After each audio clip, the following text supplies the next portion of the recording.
وہ جی میں نے کلپ سنا تھا فلاں کا، فلاں یہ کہہ رہا تھا. یار آپ نے سن کیسے لیا؟ سن کیسے لیا؟ ہم تو چھوٹے چھوٹے ہوتے تھے، دیہاتی لوگ ہیں، تو کوئی ہمارے گھر والوں کے بارے میں بات کرنے لگتا تھا تو بچپن میں کہتے تھے خبردارو میرے گھر تک نہ جائیں، میرے نہ کر جڑی کر دیاں. تو بھائی ہم تو اپنے گھر اپنے بزرگوں کے بارے میں بات نہیں کرنے دیتے، اور کجا یہ کہ کوئی حضور کے صحابی کے بارے میں بات کرے، حضور کی اولاد پاک کے بارے میں بات کرے. تو اس مزاج کو اپنی زندگی کا حصہ بنائیں. آپ نے سن کیسے لیا کہ کیسے آپ نے توجہ کی؟ بڑی عظمت ہے حضور کے صحابہ کی، بڑی شان ہے نبی پاک کے خاندان مبارکہ کی. او میرے دوستو، آج تو لوگ نسبت جوڑتے ہیں، یا میاں صاحب موجود ہیں، لوگ کسی بڑے بزرگ سے نسبت جوڑنے کے لیے نا خدمت میں جا کے بیٹھتے ہیں، کہتے ہیں شیخ ایک حدیث پڑھا کے اجازت دے دیں تاکہ ہمارا آپ سے تعلق بن جائے، نسبت کا، شاگردی کا. لوگ دعوے کرتے ہیں، کہتے ہیں میں نے فلاں بزرگ کی زیارت کی، فلاں بزرگ کی میں نے زیارت کی. آپ کو بہت سارے لوگ ملیں گے جو کہیں گے جناب میں 90 سال کا ہوں، میں نے فلاں شیخ کو دیکھا. آپ ان لوگوں پر رشک کرتے ہیں تو کبھی اس کی آنکھوں پر بھی رشک کرو جس نے آنکھیں بھر کے مدینے والے محبوب کو دیکھا، حضور کے پیچھے نماز پڑھی، نبی پاک کے ساتھ بیٹھ کر کھانا کھایا.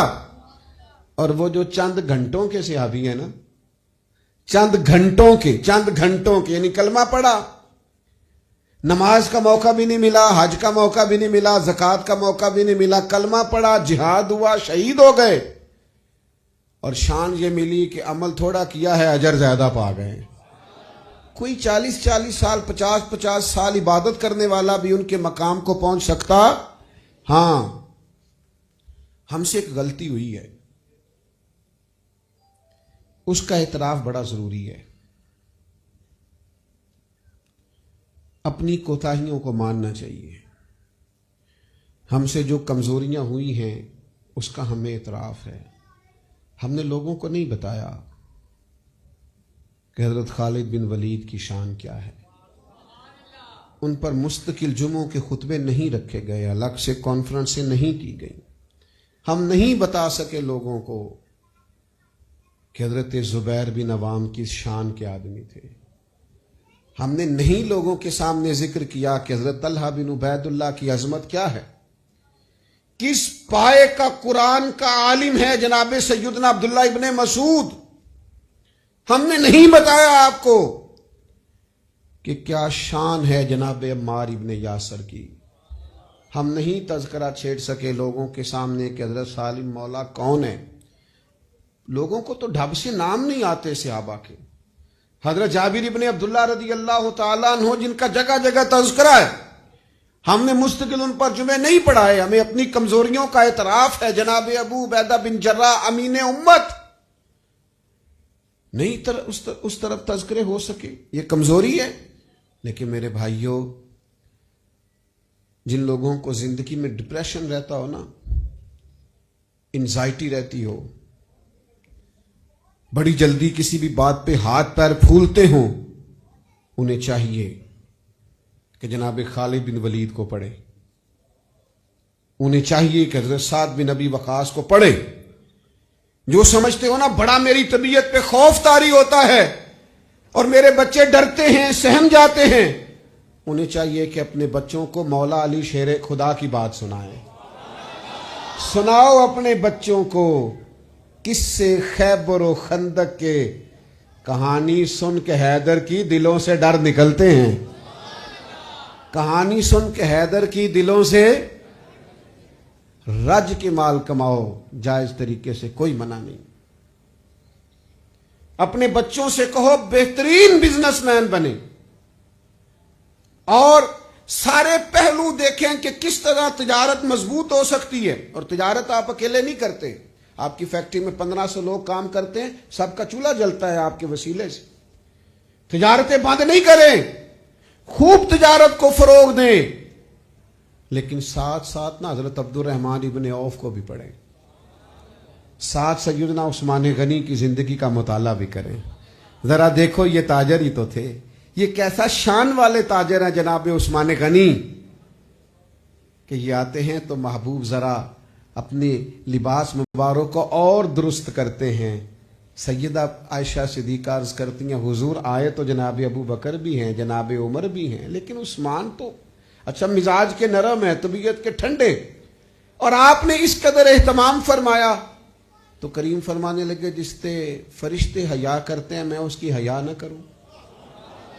اور خدا کے بندو جس کی فرشتے حیا کریں، جس کی حضور حیا کریں، پھر وہ کتنا بے حیا ہے جو حضرت عثمان کی حیا نہ کرے.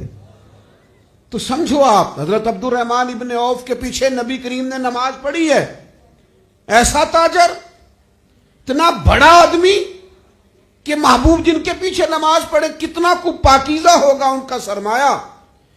تو میرے دوستو ہر صحابی کے بارے میں آپ دیکھیے نا، جن کو شوق ہے زندگی میں ریسرچ کا، تحقیق کا، تو آئیں جناب ابو ہریرہ رضی اللہ تعالیٰ عنہ کو پڑھیں، حضرت معاذ ابن جبل کو پڑھیں جناب عبداللہ ابن عمر کو جو حج کے سب سے زیادہ مسائل جانتے ہیں، لوگ ان کی طرف رجوع کرتے ہیں. آئیں ان لوگوں کو دیکھیں، آپ کو ہر آدمی چمکتا ہوا ستارہ ملے گا. میں آپ کی خدمت میں عرض کروں، میں نے پہلے کہا ہے ہمیں اپنی غلطی کا اعتراف ہے، لیکن میں آپ سے عرض کروں گا کہ ابھی بھی غیر تحقیق کر لیتے ہیں، وہ مطالعہ کرتے ہیں صحابہ کی زندگیوں کا. چند ایک کتابیں میری نظر سے گزری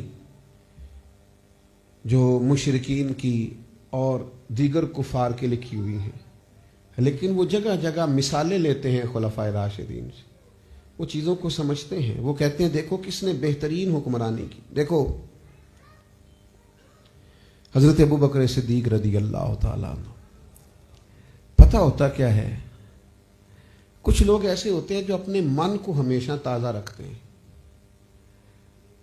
دیکھیں نا، بعض لوگ زندگی میں ملتے ہیں جو آپ کو تلخ کر دیتے ہیں، آپ کے رویے میں سختی، کچھ ایسا کر جاتے ہیں کہ آپ ناراض ہوتے ہیں، آپ کو غصہ آتا ہے، آپ کی طبیعت پر کچھ غبار چڑھتا ہے. لیکن پھر اپنی روحانیت کے لیے نا بندہ، اسے چاہیے کہ وہ پرواہ نہ کرے اور واپس آئے، درود پاک پڑھے، تلاوت کرے، سجدہ کرے. کہ ایسے لوگوں کے پاس بیٹھے جن سے مل کے کلیجہ ٹھنڈا ہو، اس طرف جائے ہی نہ، ورنہ دکھ بڑھتے رہتے ہیں. سوچے ہی نہ کہ وہ کیا کر رہے. میرے بھائی یاد رکھیے گا اور اس کو سمجھیے گا، حضرت صدیق اکبر رضی اللہ تعالیٰ عنہ کی زندگی کو آپ پڑھیں گے تو آپ کا مزاج تر و تازہ ہو جائے گا.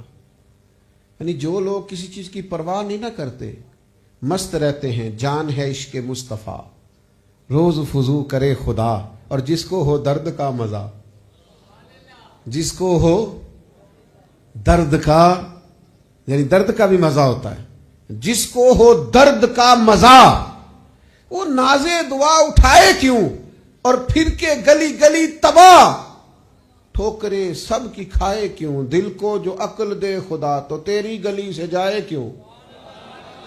یعنی آپ دیکھیں کہ ایمرجنسی نافذ ہے ہجرت کی رات، لیکن جو بندے تازہ ہیں وہ تازہ ہیں. حالات بڑے خراب ہیں، کافر پیچھے لگے ہوئے. حضرت صدیق اکبر کی طبیعت کی تازگی دیکھیے.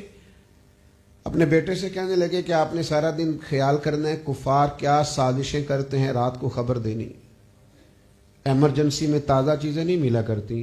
لیکن غلام سے کہا بکریاں سارا دن سائڈوں پہ چرانا، رات کو غار ثور کے پاس لے آنا، میرے نبی کو تازہ دودھ ملنا چاہیے. اپنی شہزادی جناب اسماء بنت ابی بکر سے کہا تازہ کھانا پکا کے غار ثور میں پہنچانا. یعنی جس طرح کچھ لوگ پورے طور پر اپنی طبیعت کے لحاظ سے محو نہیں ہو جاتے کسی کام میں. ہمارے ہاں بھی لوگ شاگرد ہوتے ہیں پر کوئی نہیں ہوتے، مرید ہو کے بھی مرید.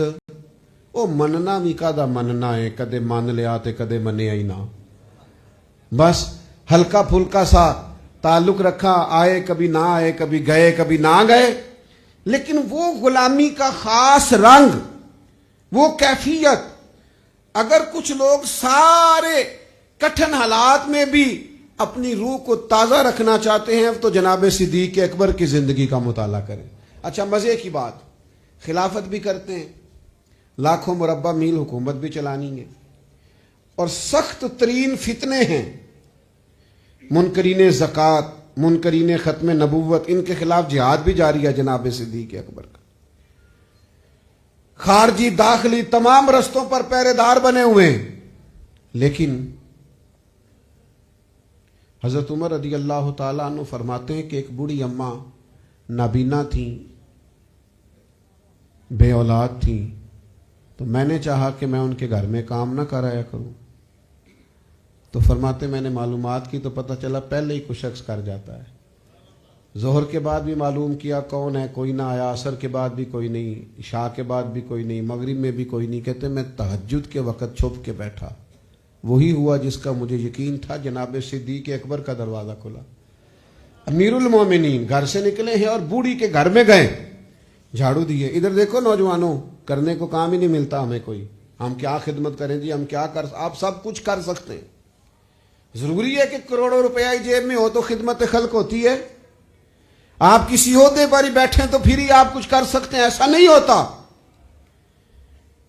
حضرت صدیق اکبر نے دیکھو دستور حیات اور دستور عمل دیا، بوڑھی کے گھر میں جھاڑو دے رہے ہیں، برتن دھو رہے ہیں، پانی بھر کے لا رہے ہیں، ساری ڈیوٹی کر رہے ہیں۔ جناب سیدنا عمر فرماتے ہیں جب اپنے گھر سے نکلے صدیق اکبر تو جوتے اتار کے نا بغل میں دبا لیے، سارا کام کاج کر کے باہر آئے تو میں سامنے کھڑا ہو گیا، گویا میں نے عرض کی پتہ نہیں آپ کس کستوری اور سندل کے بنے ہوئے ہیں، ساری باتیں ٹھیک ہیں پر یہ جوتے کیوں اتارے؟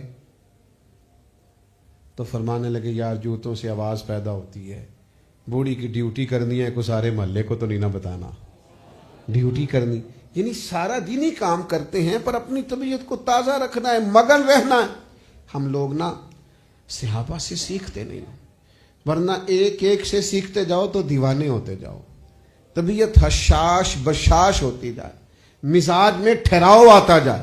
یہ بڑے ہی حسین لوگ تھے، میں کہتا ہوں جو کسی ایک کو بھی پڑھے گا دیوانہ ہو جائے گا، ان کے پیچھے چلے گا تو دیوانہ وار غلامی کرنے کو جی چاہے گا۔ بڑے میٹھے، بڑے رسیلے، بڑے سجیلے، بڑے عظیم لوگ، زندگیاں بڑی معنی خیز گزاری، بڑی۔ دیکھیے دو چار لوگوں نے حضور کی خدمت میں عرض کیا تھا ہم اپنا سارا مال ہی اللہ کے راستے میں دینا چاہتے ہیں۔ اسلام بڑا اعتدال پسند مذہب ہے، حضرت ابی بن کعب نے بھی کہا، حضرت ابو لبابہ نے بھی کہا، ایک موقع پہ حضرت سعد بن ابی وقاص نے بھی کہا، حضرت ثابت بن قیس نے بھی کہا حضور سارا مال دینا اللہ کے راستے، تو نبی کریم نے فرمایا نہیں بھائی چوتھا حصہ دو، ہم نہیں چاہتے تمہارے بچے بعد میں دوسروں کے آگے ہاتھ پھیلائیں، چوتھا حصہ دو اگر بڑا ضروری ہے تو، ورنہ اسلام نے سال کے بعد اضافی مال میں سے 2.5% زکوٰۃ ضروری قرار دی۔ کچھ لوگوں نے کہا سارا دینا ہے، حضور نے قبول نہیں فرمایا، لیکن قربان جائیں حضرت صدیق اکبر سارا ہی لے آئے، اور اس طرح کا لے آئے کہ بدن کے کپڑے بھی اتار کے پیش کر دیے، لیکن کمال ہے نا، محبوب نے قبول بھی فرمایا، اور یہ نہیں پوچھا کیا لے کے آئے ہو، یہ پوچھا گھر کیا چھوڑ کے آئے ہو، انداز تکلم ہی بدل گئے، گھر کیا چھوڑ کے آئے ہو۔ تو حضرت ابوبکر صدیق اس امت کے پہلے صوفی بھی ہیں نا، جواب دیکھو کیسا صوفیانہ ہے، یہ نہیں کہا حضور سارے لے آیا ہوں، گھر کیا چھوڑ آئے ہو، یا رسول اللہ گھر میں اللہ چھوڑ آیا ہوں، اللہ کا رسول چھوڑ کے آیا ہوں، بھرا ہوا گھر ہے، ہم کو لاوارث لوگ ہیں، بھرا ہوا گھر ہے، کمال ہے، ہر چیز گھر میں موجود ہے، اللہ رسول کو چھوڑ کے آیا ہوں۔ میرے بھائی ان لوگوں کے طرز حیات کے قریب جاؤ گے تو جینا آئے گا، اور صرف جینا ہی نہیں آئے گا، ان لوگوں کی زندگیوں کو پڑھو گے تو مرنے کا بھی مزہ آئے گا۔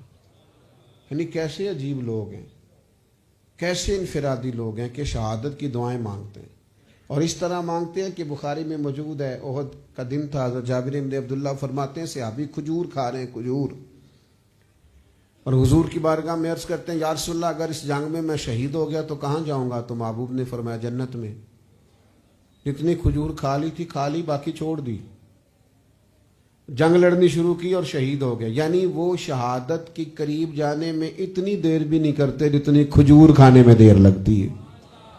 یہ ساری انفرادیت آپ کو یہاں ملے گی۔ نوجوانوں،